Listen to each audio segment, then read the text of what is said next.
Kaizen, the key to Japan's competitive success. Written by Masaaki Imai. The fate of the company, as a rule, depends on the manager and his employees. In Japan, unlike in other countries, the manager takes on the role of a leader, not the boss. For example, in the US, a worker is an object of exploitation, and he is helpless in the face of his superiors. In Japan, the role of the worker in the organization has been redefined, and the administration considers them their business partners. And partners need leaders, not bosses. In Japan, there are 5 systems for creating a relationship between an individual and an organization. The first is the system of lifetime employment. This is the first step to converting a worker into an employee.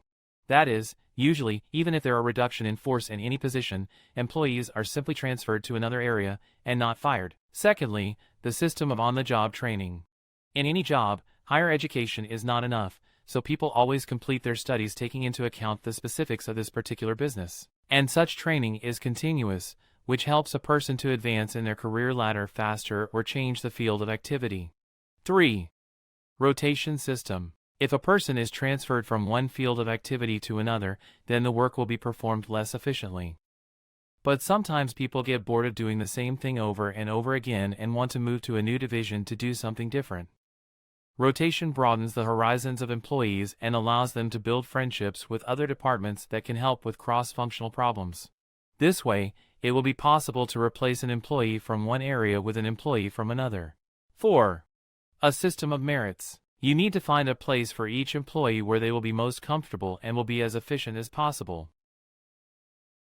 To do this, you need to monitor each employee over time to notice where they like to work the most.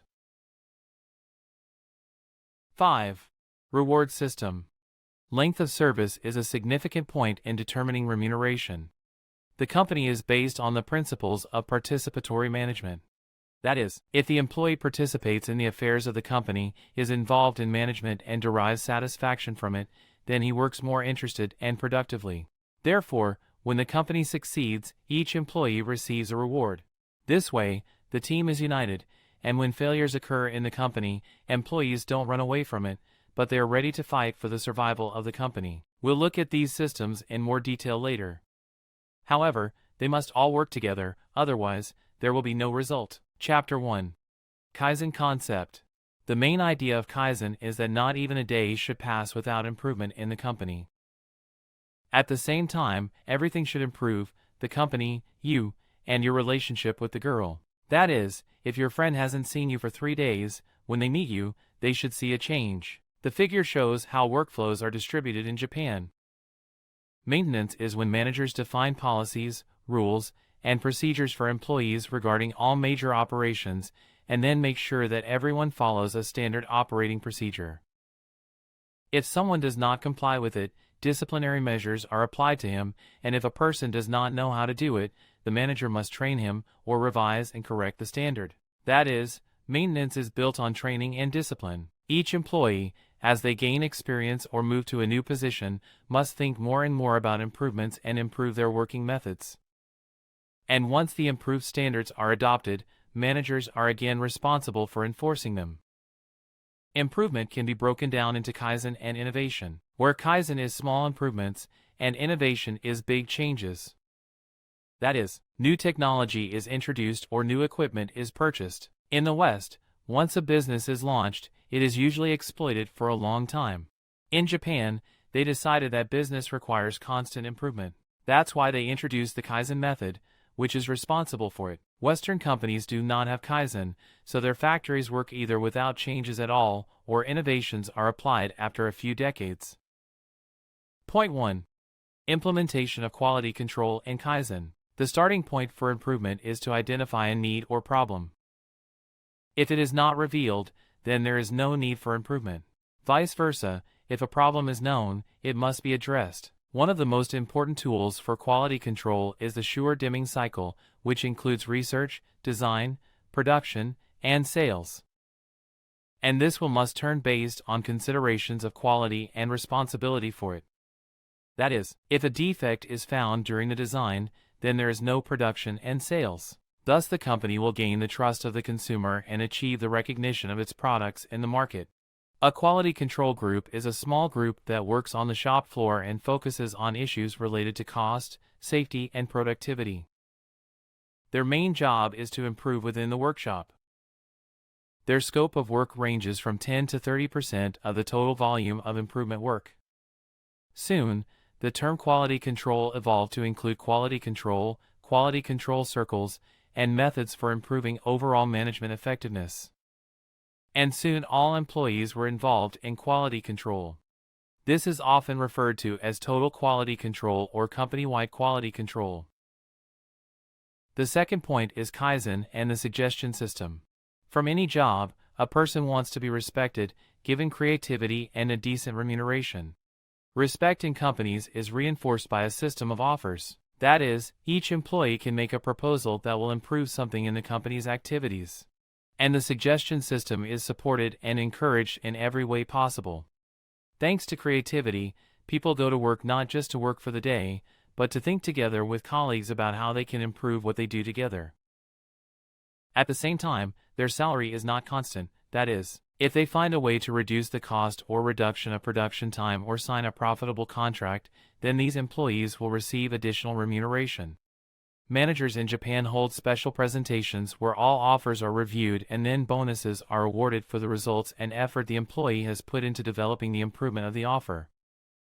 In the West, they are rewarded only for the result. In the first case, long-term consideration is assumed, that is, employees will continue to strive to make some suggestions, despite the fact that they are rejected, because they will be paid for the effort they make.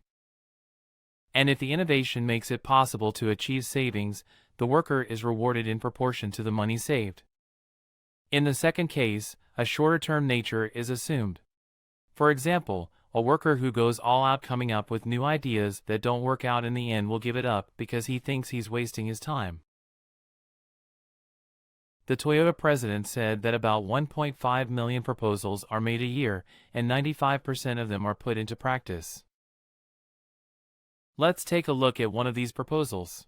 For example, in one dining room, waitresses created quality control circles. In this dining room, a large kettle was placed on each table, and the visitor could drink as much as he wanted. The waitresses found out that customers usually sit in the same seats, and tea is consumed in different quantities. They calculated how much tea should be served at each table. As a result, they were able to have the tea leaves consumption. Although the savings were small, they were rewarded. The main objects in the submission of proposals are, firstly, improvement in one's own work, secondly, saving of energy, raw materials, and other resources, thirdly, improvement of working conditions, fourthly, improvement of equipment and processes, fifth, improvement of tools and devices, sixth, improvement of work in the office, seventh, improvement of product quality. Eighth, ideas for new types of products. Ninth, service and building relationships with customers. And 10th, everything else. In the first stage, management should help employees come up with ideas for improving their work methods and the shop floor. This will help people think about how they do their jobs. In the second stage, management should train employees to analyze problems in their environment so that they can make better suggestions. And only at the third stage, the management can raise the question of the economic effect of the submitted proposals. Western management skips 2 stages and immediately demands some results from employees.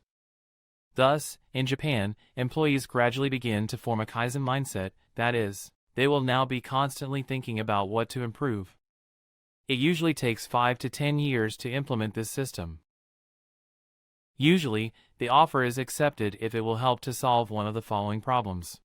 First, the simplification of work, that is, the elimination of hard, tedious, and monotonous work. Secondly, the elimination of interference in the work. Thirdly, to improve safety. Fourth, increase productivity. Fifth, improve product quality. Sixth, save time and reduce costs. The offer is evaluated first by the total number of points, determined by the following scheme. The total number of points is then multiplied by a coefficient that ranges from 0.3 to 1.1, depending on who submitted the bid. Ordinary workers usually have a higher coefficient. This is done in order to motivate them. As a result, they are awarded a certain amount of remuneration, for example, as in the following table. If the benefit of the offers is less than $12, the worker receives a reward within a week. If it is more than $12, the proposal is submitted for a second review, and the worker receives a reward for a month. In the book, you can find an example of a form for submitting a proposal. Chapter 2. Improvement in the East and the West. The effect of innovation is gradually decreasing due to competition and obsolescence of standards. Kaizen, instead, is aimed at a steady rise. From these graphs, you can see what it looks like. So the use of Kaizen in any business is a necessity. Let's take a closer look at how they differ. The effect of Kaizen is long-term, but not particularly striking. In terms of innovation, it is short-term but impressive. In Kaizen, there are constant step-by-step increments. In innovation, increments occur periodically and in leaps and bounds. Absolutely all employees are members of Kaizen. And innovation is only about executives and top managers. Therefore, Kaizen involves group work and collectivism, while innovation involves a pronounced individualism and mainly personal ideas. Kaizen workflows are divided into maintenance and improvement. In innovation, everything is usually broken down and then rebuilt. Kaizen requires few resources, but requires a tremendous amount of effort. Innovation requires large capital investments, but the amount of ongoing work is insignificant. Kaizen is people-oriented, and innovation is technology-oriented. Kaizen works well in a slow economy, and innovation is effective in a fast-paced economy. And the last thing, in the West, the equipment was developed by engineers working in the company's head office who have never been to this enterprise. Therefore, the machines created by them have to be debugged and modified for a long time before commissioning. In Japan, on the other hand, you can see that engineers spend almost all of their time in production, so they know what will work better and how. Let's give an example of a small improvement. In shipyards, workers wrapped a towel around their necks so that the fabric would absorb sweat, preventing it from flowing down the back and chest. A slight improvement, but it makes workers' lives easier. Chapter 3. Kaizen and Total Quality Control. When faced with a problem, ask why until you know the essence of the problem. For example, if a machine has stopped, you may be asking why did it stop, perhaps due to an overload, the fuse has blown out. Keep asking the why. Why did the overload occur? You may be told that it is due to a faulty lubrication pump. Why is the pump faulty? Because there are contaminants in the lubricant. Now you've got the gist of it and you can equip your lubrication pump with a filter. If you didn't ask follow-up questions, the worker would simply change the fuse and after a while it would blow again. Consumers of products are not only those who buy the final product, but also those who carry out the next process, taking work from another workshop. In Japan, this has led to a commitment to never send defective parts to whoever performs the next operation. In the West, on the other hand, workers in one shop may disregard a worker in another, while all workshops must cooperate with each other. Firms with internal divisions competition face adverse impacts on product quality, costs, and supply chain discipline. Therefore, it is necessary to break down barriers between departments. Chapter 4. Kaizen Practice. The Japanese worker is no different from, say, the Australian worker, but he is more skillfully guided and better managed. The management in Japanese factories works more efficiently, which the worker is used to and appreciates. Managers provide better motivation and better training, which increases productivity and product quality. In one factory, the team leader realized that if people had personally experienced the excitement associated with Kaizen, for example, seeing that production had tripled, and consequently the workers' remuneration had increased, their enthusiasm would become contagious and transmitted to their colleagues. The production system was born out of the need to miss out on small series of cars of different classes. This approach is the exact opposite of the Western practice of producing a huge number of identical machines. In order to get rid of all kinds of costs, such as overproduction, loss of machine time, losses associated with the transportation of products, losses in processing, losses associated with cash inventory, losses associated with unnecessary movements, and losses in the form of defective parts, a production system was developed that included two features. First of all, the concept of just-in-time. And secondly, the presence of autonomization. The just-in-time concept assumes that at each stage of production, a certain number of required workpieces must be fed at a given time. Previously, products were delivered to the next stage of production as soon as they were ready. Now it is up to the person who performs the next operation to request the number of parts he needs from the previous stage. This innovation has made it possible to significantly reduce inventories. This system has also been implemented with suppliers. That is, the company does not order 10 engines at once, but first one. In the evening, one finished car leaves the factory, and the next day, another engine is ordered. At the same time, there must still be a certain reserve in order to produce a certain number of products. Kanban is a tag that is used in the system as a communication tool. It is attached to each box by blanks fed to the assembly line. Because parts arrive on demand, when they are consumed, the Kanban is sent back, indicating that the work is done, and at the same time converting the order to a new batch. The attractiveness of this system is that Kanban regulates the flow of parts and assemblies to the assembly line and minimizes processes. Autonomization is when the equipment is equipped with devices that, when producing defective parts, stop the machine and the system shuts down. If the equipment is not equipped with self-diagnostic devices, a single malfunction can cause an entire batch of parts to be defective.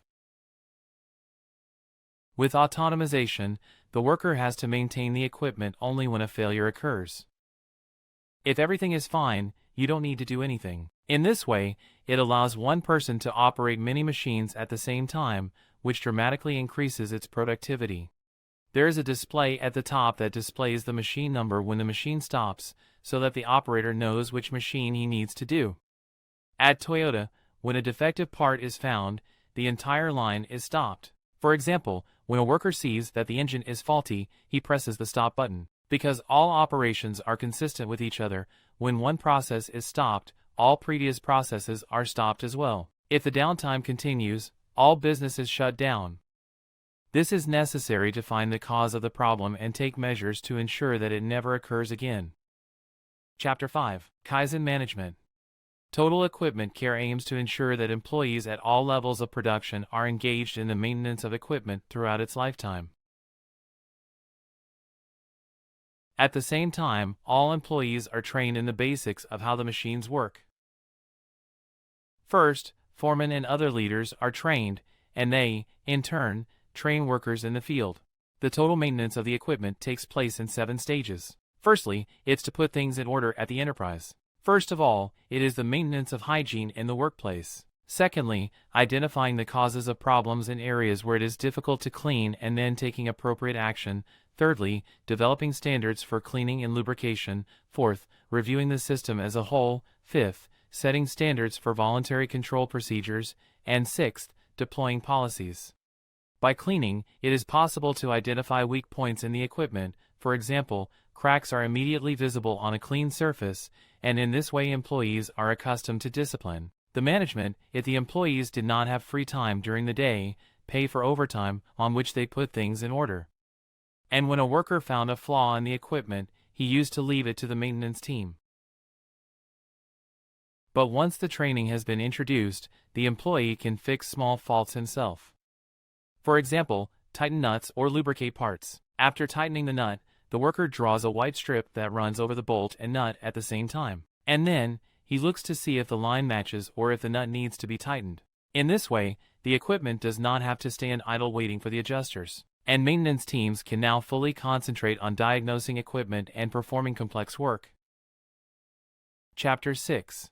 In Japanese quality control, there is a term called Kaizen, which refers to a state of affairs where there seems to be no problem yet, but it can no longer be said that everything is going well. And workers are usually rewarded for identifying the Kaizen. Or else, if this is ignored, then the entire production may soon come to a halt. Therefore, workers immediately report to their superiors about anomalies in the factory, tapping, the smell of burning, and etc. Thanks to this, moments that could lead to serious breakdowns are eliminated. However, the worker shouldn't be afraid to report the problem found. For example, if a worker is afraid that his boss will punish him for having a faulty machine, he will hide it and continue to make defective parts, hoping that no one will notice. Lying makes it impossible to make timely and effective decisions. Kaizen, on the other hand, motivates people to report problems, and management is ready to support them and together identify the cause of the problem and eliminate it. Some employees think that Kaizen leads to job cuts, but this is not the case. If management retains the same number of people despite productivity gains, it can expand production. And even if there is a surplus of labor as a result of Kaizen, managers can give those who have been laid off a new job, since all workers have been learning new skills all along and can now do something else without any problems. That was the end of the book. Subscribe to the channel, like, click on the bell and write in the comments what you think about this book.